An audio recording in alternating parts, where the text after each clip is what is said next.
ना घी मिलेगी, अब जो भाग्य में है वो तुम्हें मिलेगा। इसे कहते इच्छा निरोधा तमा। हाथ में सारा सामान है। जैसे देवीनाथ भगवान थे। कौन थे? शादी होने वाली 84 कितने करोड़, 84 करोड़ 64 करोड़ 84 करोड़ बाराती पहुंचे तुम्हारी किसी सौरीपुर बड़े बटेश्वर से, और उन्होंने क्या किया? बिल्कुल द्वार पर आकर कहा, नहीं मुझे राजू से ब्याह नहीं करना, मुझे तो बैराग लेना। सबसे बड़ी तपस्या है। शादी होने के बाद त्याग किया, तो त्याग क्या किया? शादी की संगी तैयार थी, उसने त्याग कर दिया, नहीं हमें नहीं जाना। आचार्य कहते हैं जैसे जैसे उम्र बढ़ती है, अनिल कुमार जी घी वाले, आपसे अगर कोई कहता है दीक्षा ले लो, तो क्या कहते हो? थोड़ी उम्र हो जाती है। अनु भैया क्या कहते हो? जोर से बोलो। उम्र हो जाने दो। अगर उम्र हो गई फिर कहते हैं दीक्षा ले लो, तो कहते हैं बच्चों की शादी कर ले। क्या कहा संभव? बच्चों की शादी कर लो। अब बच्चों की शादी भी हो गई, अब कहते हैं दीक्षा ले लो, तो कहते हैं बहू गर्भवती है, नाती पोता का चेहरा तो देख लें। चलो वो भी हो गए, अब कहते हैं दीक्षा ले लो, तो कहते हैं अब शरीर में दम नहीं बचा। क्या नहीं बचा? फिर बोलते चलो कोई बात नहीं, दीक्षा नहीं लो, संलेखना ले लो, तो कहते भाव नहीं बनती। अब कब लो? इसलिए सूत्र दिया गया है सोनू भाई, जब जागो तब सवेरा। हम बचपन में जागे तो अपने पूरा यौवन जवानी धर्म के लिए समर्पित कर दिया। इन्होंने बुढ़ापे में जागृति, मन में था, रुई में एक डाली थी, फूंक लगा दी गई, फूंक और जल गया। तो ऐसे इन्होंने 72 वर्ष की उम्र में दीक्षा ली। कहने का मतलब है चाहे बचपन में चाहे 55 में ले लो, क्योंकि उम्र बढ़ेगी तो तृष्णा भी बढ़ेगी। क्या बढ़ेगी? एक महाराज जी थे। कौन थे? गृहस्थ में रहते थे, और गृहस्थ में रह करके बहुत अपने जीवन यापन करते थे बढ़िया तरीके से। पुराने के ख्यालात के थे, तो बटोरा बटोरी की उनकी आदत थी। घर में कोई भी चीज मिल जाए बटोर लें। अब वो संस्कार बचपन से थे, तो बुढ़ापे में जाते नहीं थे। तो आहार करने गए तो रास्ते में आ रहे, रस्सी मिली तो उठा लाए, पन्नी मिली तो उठा लाए। 1 महीने में एक बार उनका बैग खोला जाता था, चटाई का बैग, पुस्तक का बैग, तो इतनी सारी पन्नी और इतनी सारी रस्सी मिलती थी। आचार्य भट्ट कहते ना महाराज ये क्या है? वो महाराज जब बिहार होगा ना तो उसके लिए रस्सी रखी सामान बांधने के लिए। आचार्य भवन कह रहे हैं इसलिए कहते हैं बचपन में दीक्षा लेना चाहिए। मिट्टी कच्ची हो तब उसे आकार देना चाहिए। पुराने संस्कार जो अनादि से हैं वो इतनी जल्दी नहीं छूटते, उम्र बढ़ती है तो तृष्णा भी बढ़ती है। आप देखिए छोटा से बच्चे से 2 हाथों में वो आम का कली पकड़ा हो और अपन कहे बच्चे से लाओ देना, वो एक दे देगा, और उससे कहोगे दूसरा दे दो, तो कई बच्चे ऐसे दिलेर होते तुरंत दे देते हैं, क्योंकि उनके अंदर अभी बटाने के संस्कार नहीं है, जोड़ने के संस्कार नहीं है, अधिपत करने के संस्कार नहीं है, मेरा और तेरा करने के संस्कार नहीं है। वो दोनों दे देता है और देख कर खड़ा रहता है। हम कहते नहीं तुम ही खा लो, और फिर वापस ले लेता है। और यही बड़ा व्यक्ति होगा और उससे वो खा रहा होगा तो अपन कहेंगे लाओ देना, क्यों? और बुजुर्ग हो जाएगा उससे कहो छोड़ो, क्यों छोड़ो? मालूम है अपन को लगता है एक झटके में मौत आ जाती है। श्रेयांश भैया कैसे आ जाती है? एक झटके में, लेकिन आती है झटके में नहीं, धीरे धीरे परेशान करके जाती है। हमने तो 22 समाधियां कराई भुवनेश जी, कितनी कराई? मैंने अपने आंखों से मौत को देखा है, बड़ी नजदीक से उसको परखा है। आदमी जब शरीर से, जैसे रास्ते में कोई मेन चौराहे पर अपना एक ठेला या फल लगाकर दुकान चला रहा हो, 40 और 50 साल वहां पर हो गए हो, अचानक से कोई पुलिस वाला आए और कहे कि दुकान हटाओ, हटा दोगे? क्या कहोगे? भैया गरीब आदमी, 2 वक्त की रोटी यहाँ से निकल जाती है। 40-50 साल से मैं यहाँ दुकान लगा रहा हूँ, आज तक किसी ने हटाया नहीं, आप क्यों हटा रहे हैं? बोलेगा नहीं ऑर्डर है, हटाइए ऐसे। वो उसके सामने इधर उधर कर लेगा, लेकिन 2 घंटे के बाद, 2 दिन के बाद वहीं वापस आ जाएगा, 8 दिन के बाद वापस लगा लेगा, महीने भर के बाद फिर अपना काम धाम लगा लेगा। ऐसे ये आत्मा के प्रदेश हैं, इस शरीर से ऐसे नहीं छूटते, बड़ा पीड़ा होती है छोड़ने के बाद, अंतर के परिणाम नहीं बनते कि मैं इस शरीर को छोड़ूं। इसलिए साधु को कायो सर्व मुद्रा बताया कि हर क्षण अपने शरीर से ममत भाव दूर रखो। शरीर अलग है और आत्मा अलग है। एक राजा था, उसके राज में एक साधु आए और नदी के तट पर उन्होंने कुटिया बनाई, बहुत सारी जमीन उस राजा ने दे दी, वहां पर आश्रम बनाकर रहने लगे। उन्होंने तपस्या करी और तपस्या करने के बाद उनको एक पत्थर की प्राप्ति हो गई, उसका नाम था चिंतामणि पारस रत्न। क्या नाम था? जोर से बोलो, हाथ जोड़कर। चिंतामणि।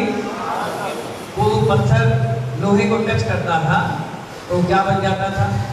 सोना।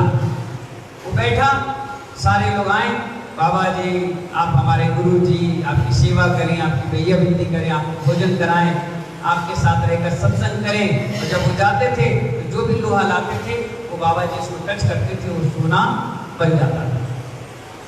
कंटिन्यू चलता रहा, एक से दूसरे को, दूसरे को चौथे को, चौथे को 50 को, 50 100 को बताना चालू कर गया। वहां लंबी लाइन लगने लगी। उसी बीच में एक सिकोहाबाद का व्यक्ति पहुंच गया, अनिल जी घी जैसा, और कहने लगा बाबा जी मैं आपको गुरु बनाता हूं। लगा ऐसे, अरे आप तो चिल्ला रहे हो, और नहीं तो क्या, देख रही लंबी लाइन हजारों की, ये सब मुझे गुरु बनाने आए हैं और तुम भी मुझे गुरु बनाएगा तो लग जा लाइन पे। बोले नहीं नहीं नहीं, वाकई में हृदय से गुरु बनाऊंगा। हट, तू क्या गुरु बनाएगा? अभी तो तू शिष्य बनने लायक नहीं, गुरु क्या बनाएगा? थोड़ा सा सब्जेक्ट चेंज करो और कहो गुरु जी मुझे शिष्य बना दो। अनिल जी क्या कहोगे? गुरु जी मुझे शिष्य बना दो, इसमें समर्पण है, मैं आपको गुरु बना रहा हूं, इसमें अहंकार। क्या कहा मैंने? मेरे ये भगवान है, अहंकार है, मैं इनका भक्त हूं। समर्पण, समर्पण के शब्द से बोलो कि मैं आपका शिष्य बनने लायक हूं, आप मुझे बनाइए, इसमें समर्पण। मैंने कहा ये कहोगे तो बनाऊंगा। गुरु जी आप मुझे अपना शिष्य बना लें। बोले सुनो भाई, वैसे तो हजारों लोग मेरे पास आते हैं, अब तू शिष्य क्यों बनना चाहता है? बोले मैं घर से बेघर हूँ, आसपास कोई है नहीं, आगे पीछे कोई है नहीं, कोई बोलना टोकना रोकने वाला है नहीं, मेरा बड़ा मन है अध्यात्म की ओर निकलने के, तो आप मुझे अच्छे लगे, इसलिए मैं आपको अपना, आप मुझे अपना शिष्य बना लेंगे। देखो कपड़े धोना पड़ेगा, हाथ जोड़ो, बोलो जी गुरु जी, हाथ जोड़ो। हमारे पास नहीं है, हम उनकी बात बता रहे हैं, नहीं तो तुम सोचो माना खुलवाएंगे। कपड़े धोने पड़ेंगे, बोलो। हाँ, हाथ पैर दबाने पड़ेंगे, बोलो। खाना बनाना पड़ेगा, झाड़ू लगाना पड़ेगा, सेवा करना पड़ेगा। मैं सो जाऊं उसके बाद तुम्हें सोना पड़ेगा, मैं उठ जाऊं उससे पहले नहा धोकर तैयार होना पड़ेगा, किसी को डांटना फटकारना नहीं पड़ेगा। तो फाइनल क्या बोले? फाइनल, ठीक है रहो। अब वो दिन रात झाड़ू लगाए, पोछा लगाए, कपड़े धोए, हवा करे, पानी लाए, भोजन पानी बनाकर करे, अतिथि आए उनका ध्यान रखे। बहुत बड़ा मठ था, आश्रम था, बहुत भीड़ आती थी। सेवा में लगाना 6 महीने गुरु जी ने उसको परख लिया और गुरु का विश्वास बात को बन गया। हाँ भाई, गुरु जी ने बुलाया, हाथ बोला, हाथ दिखाना, और एक चाबी दे दी। बोले ये क्या है गुरु जी? वो कहने लगे मठ की चाबी है। मठ की चाबी? बोले हाँ, इसमें जो छोटी वाली सोने की चाबी है वो पारसमणि पत्थर की चाबी है। बोले अरे ये मुझे क्यों दे रहे हो? बोले मैं तेरी भक्ति से प्रसन्न हूँ, अब एक काम करो, इस मठ आश्रम को तुम संभालो, मैं चारों धाम की यात्रा पर जाता हूँ। बहुत अच्छी कहानी है, बहुत अच्छी दृष्टांत है, इसको सुनोगे तो आपको भी लगेगा कि महाराज जी सही बात बता रहे हैं। अब हुआ क्या? उसने कहा नहीं, मैं इस जिम्मेदारी को नहीं संभाल सकता। गुरुजी ने कहा हमने परख लिया, तुम्हें को संभालना है, पकड़ो इसको।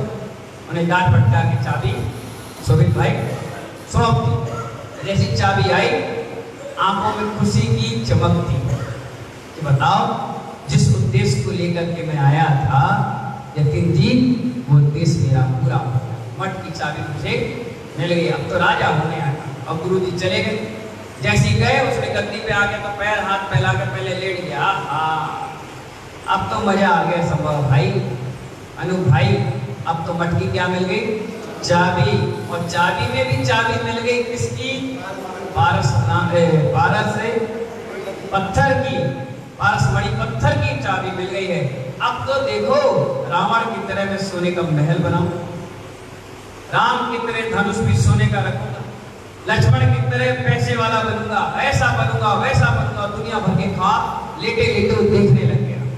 थोड़ी देर के बाद उसने फोन उठाया और अपने मित्र को फोन लगाया। हाँ भाई, कौन है आपका मित्र? एक आध नाम तो बता। नवीन जी बगल में बैठे क्या? अच्छा, तो नवीन, ना भाई कैसा है? बहुत दिन से दिखा नहीं, कहाँ है? अरे यार, घी का व्यापार बंद करके सोने का व्यापार कर रहा। सोने का? बोले हाँ। अरे इतना पैसा वाला बन गया क्या तू, सोने का व्यापार कर? अरे जितना लोहा है ना, ले आ, सब सोना बना कर दे दूंगा। ऐसा क्या ले आए? अरे भैया देखो, मेरे पास बहुत बढ़िया चीज आ गई। तो नवीन भैया आए, ट्रक भर के सोना ले आए।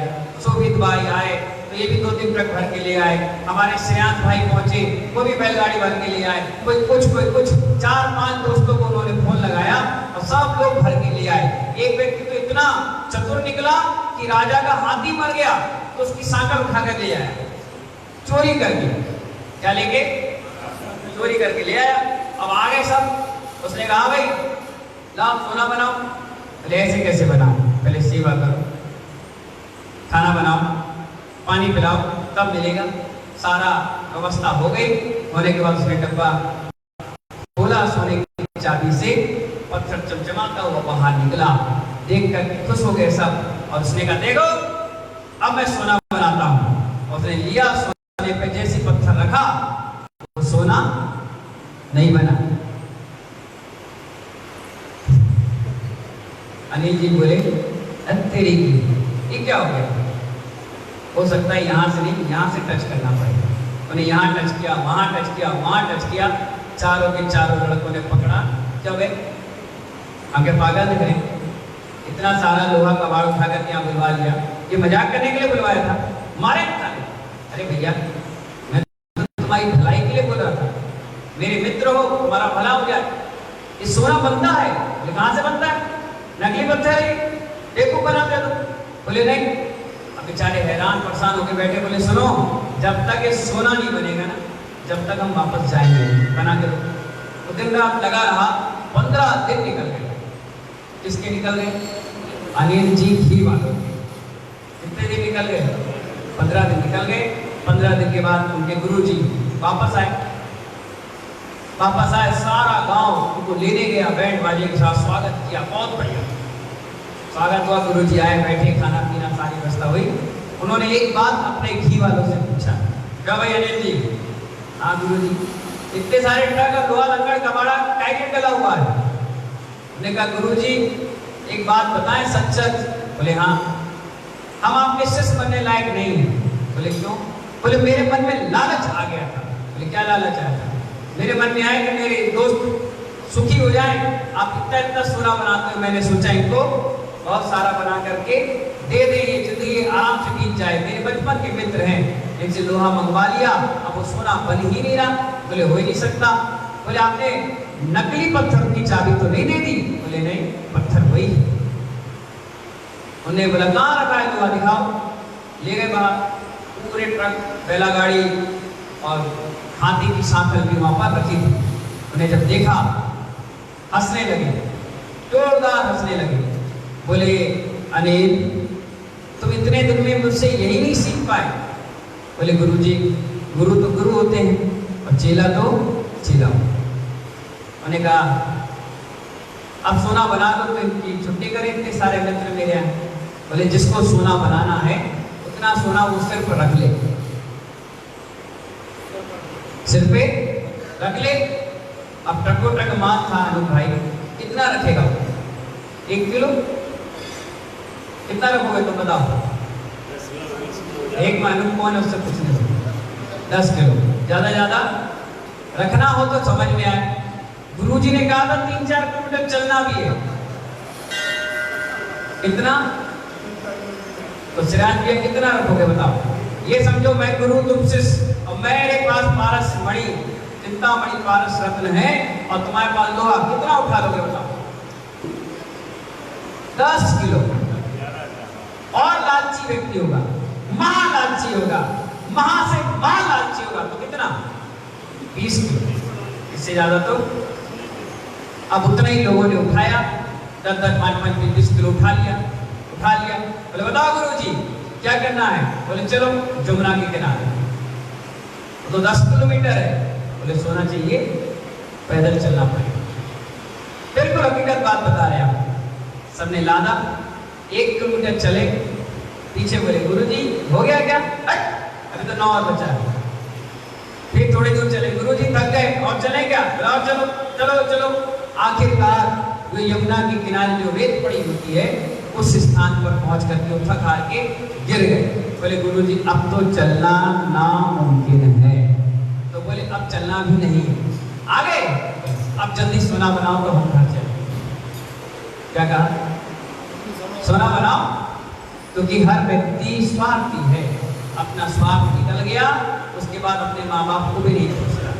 मरता हुआ बाप जब तक सिग्नेचर नहीं किया है ना, जब तक उसको नमोकार मत सुनाएंगे, जैसे उसने अंगूठा लगाया वो सीधे बाहर जाता है और टेप रिकॉर्ड चालू कर देता है, बोलता है नमोकार मत सुनते सुनते मेरा बाप चला गया।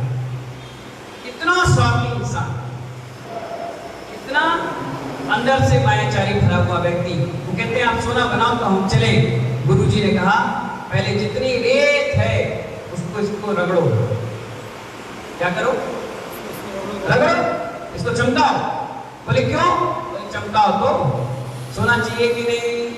श्रीराज बोले हाँ, भुनेन बोले हाँ, अनिल जी बोले हाँ, सुदीप बोला बिल्कुल लेके जाएंगे। बोले इसको रगड़ो। जैसे सोना एक लोहा रगड़ा गया, लोहा चमकने लग गया। जैसे चमका, गुरुजी ने पत्थर निकाला और एक लोहे से लगाया, पूरा लोहा सोना बन गया। गुरुजी एक बात तो बताओ, हम इतने दिन से लगा रहे हैं, सोना लोहा सोना नहीं बन पाया, आपने 1 मिनट में लगाया और ये सोना बन गया, क्या बात है? बोले इस लोहे में जंग लगी। क्या लगी थी? जंग लगी थी। जंग लगा लोहा पारस मणि पत्थर के जिंदगी भर चिपके रहे, वो सोना नहीं बन सकता।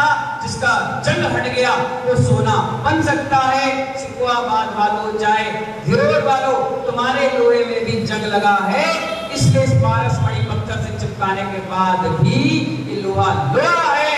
और हम एक बार आते हैं, बिना जंग लगा लोहा लगाते हैं और सोना बनाकर अपने चले जाते हैं। यही सोना बनाने की विधि 6 तारीख से चालू हो जाएगी। क्या चालू हो जाएगी? पर लाना पड़ेगा प्योर लोहा। क्या लाना पड़ेगा?